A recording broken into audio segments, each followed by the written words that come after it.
The TV streaming services market is one of the clearest examples of how AI discovery is changing consumer choice. When someone asks ChatGPT, Gemini, Perplexity, or Google's AI surfaces for the best streaming service, the answer is no longer a neutral list of every provider. It becomes a short list, and in this benchmark, recommendation power is concentrating around a small set of brands. The commercial risk is simple. A streaming service can be highly visible in AI responses and still lose the buying moment. Hey, I'm Mark Huntley, a growth strategist and AI discovery analyst. At LLM Authority Index, we study how AI systems shape commercial discovery, especially in high-intent categories where recommendation positioning can directly influence revenue. The June 2026 public benchmark shows a two-leader pattern in TV streaming services.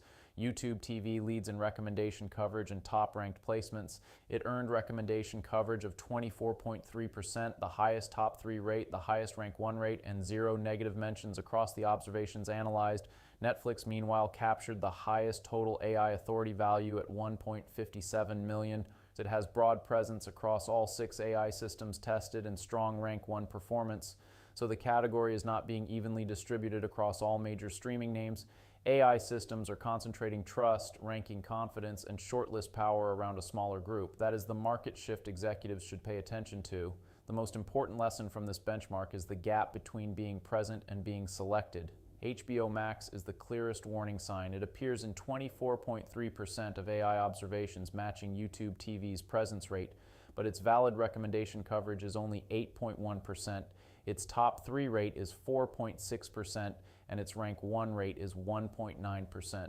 That means AI systems recognize HBO Max as relevant. They can mention it, they can describe it, but they rarely advance it as one of the strongest recommendations.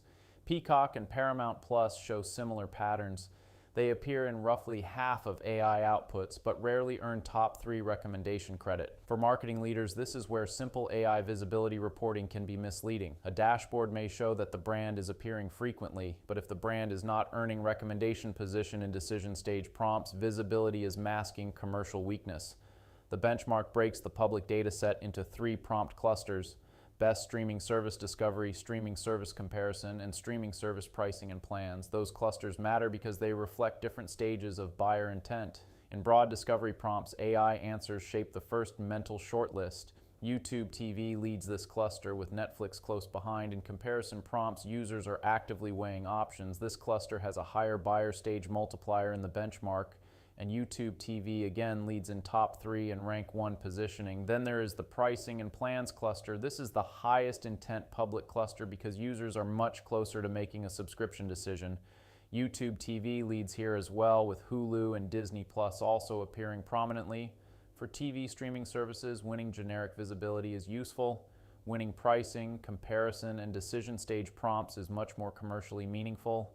AI platforms are ranking streaming services based on the evidence they can retrieve, compare, and trust. That evidence comes from multiple public source layers: official brand content, pricing pages, comparison articles, review sites, community discussions, and other third-party references. This is where citation architecture becomes a competitive asset. YouTube TV appears to benefit from transparent pricing and channel documentation, extensive comparison coverage, and strong representation across review and community sources. Netflix benefits from decades of brand authority and broad content coverage across the data set.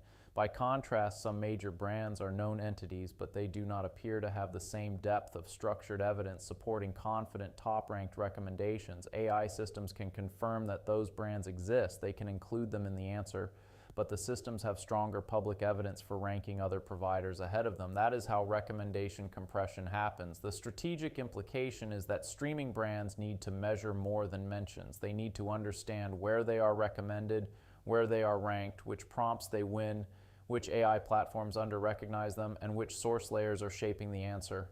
One pattern we repeatedly see at LLM Authority Index is that brands can look visible while still losing the buying moments that matter most. For executives, the priority is recommendation control. That means building the public evidence layer that helps AI systems justify placing the brand higher in buyer conversations. Structured entity architecture, comparison-ready content, clear pricing documentation, and trusted third-party citation coverage all matter because they influence what AI systems can confidently repeat and recommend. The leadership takeaway from this benchmark is straightforward. In TV streaming services, AI discovery is compressing a crowded market into a smaller set of recommended options.